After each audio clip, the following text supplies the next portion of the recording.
he that soweth to his flesh shall reap the flesh, reap corruption. But he that soweth to the Spirit shall sow to the Spirit and reap life everlasting. Well, why am I not getting any spiritual things? Why are these spiritual things happening to me? Because you're sowing to your flesh. You're not doing anything spiritual. You're feeding your flesh. The more you feed your flesh, the more you die. The more you feed your spirit, the more you live. So you have to practice feeding your spirit. You ought to be able to get up not with a big old cup of Cheerios, but with a big old cup of spirit. What can I serve you today? And the first thing you can serve it is die to something that you normally give your flesh. Come on, you have to practice this thing. Every morning you wake up to a bowl of Cheerios. That's what makes you happy. Gotta have a warm cup of coffee.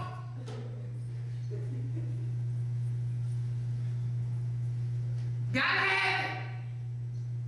Die to your flesh and feed your spirit. Now watch this.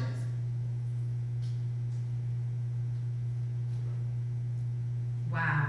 This is deep right here.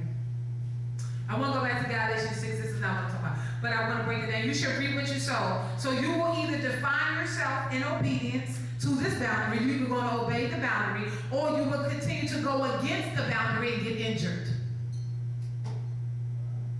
You're going to continue to go against the boundary and get injured. Okay? So to be in touch with God's truth is to be in touch with reality. Let me tell you something. I went to a store one day, and this is how we do it. I'm going to show you an example of reaping what you sow. There was this big old plant thing in this little, let's say, hotel lobby thing, and I took it. And I actually just took this big old plant, big old beautiful black plant thing, and I took it. And then I put it on my porch, and somebody stole it from me. Then I had the audacity to complain. And God said, "Oh, ye of stupid fools. You're going to steal something, and it was stolen from you, and you're going to say, see, you reap what you sow." And a lot of times, you don't get it back right then and there. So if it happens to you later, only thing you can say is, you know what, Lord, I remember when I had sown the same thing. So forgive them, for they know not what they do. Because you've sown the same thing. Now watch this. The devil has many of us so tired that we are really sleeping on the truth.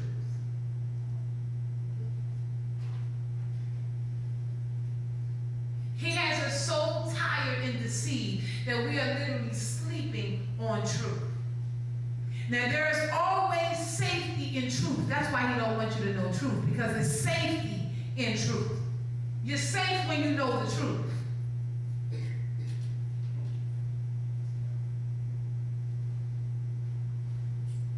Now watch this. This is how people get hurt, because we listen to a person, forgive me speech, rather than waiting for the fruit that shows the true repentance. We get up there with them big old Obama true repentance speeches, and nobody has seen any fruit. And you set yourself up for getting hurt again. Why? Because you, again, did not set any boundaries. The boundary should be, I'm no longer listening to you talk. I want to see fruit. That's what I told Mo. Mo talked about something. I said something, said, I'm putting my feet down, Mr. Lon. I said, you can put your feet down, but I want to see you put your fruit down. I'm tired of you telling me I'm a whole minor. I said, I want to see fruit, not feet. Now watch this. This is how people get hurt. This is why boundaries need to be set in relationships in particular. We're going to touch this, but we're not going there, because people suffer much in relationships. We suffer for relationships, and we suffer in relationships. Why? Because they fear their partner will leave, if they take ownership of how they really feel, they fear being alone. Taking ownership is, as long as I'm standing for the truth, this is taking ownership. If I'm standing for the truth, no matter what happens to me, I'm going to take ownership because this is the truth. Now watch this. Fear of being alone keeps many in years of a hurtful pattern. You just keep going in a pattern after pattern after pattern because you are so afraid to be alone. And if you just stand up for truth once in your life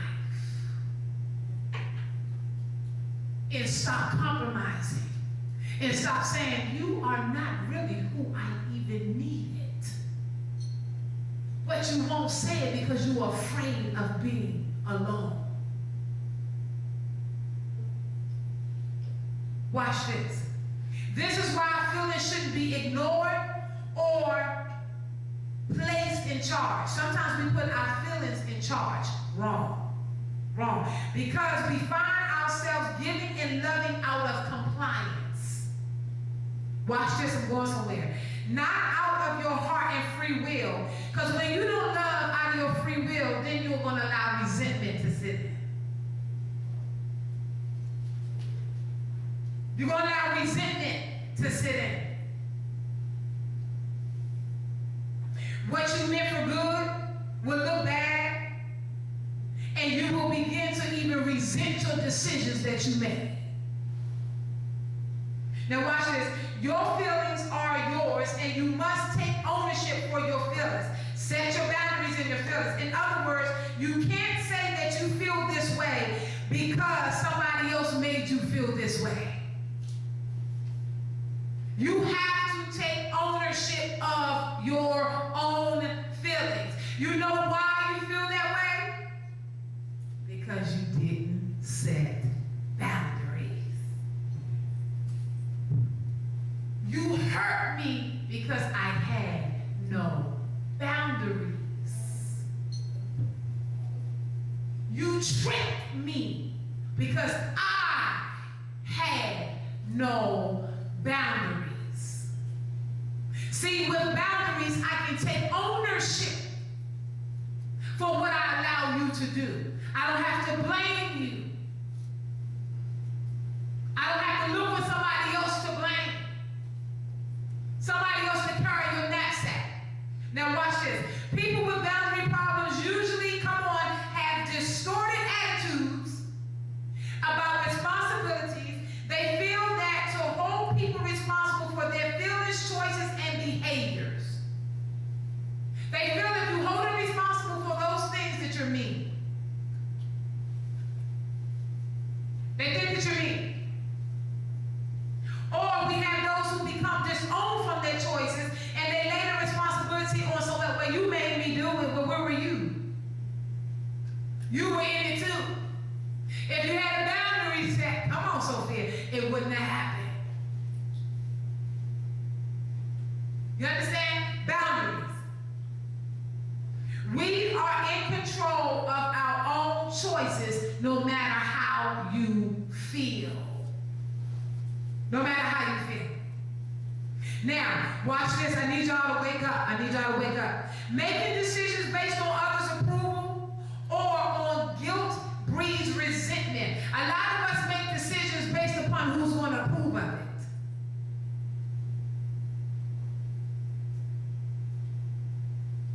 We think we're being loving by doing things on impulse. So again, setting boundaries allows you to take the responsibility for your choices and those of us who can't make a decision on our own. And the reason you don't want to make a decision on your own is because you don't want to take ownership for the outcome. You don't want to take ownership if you decide to marry this person. So you want the prophet to tell you, what should I do? Tell me what car to buy.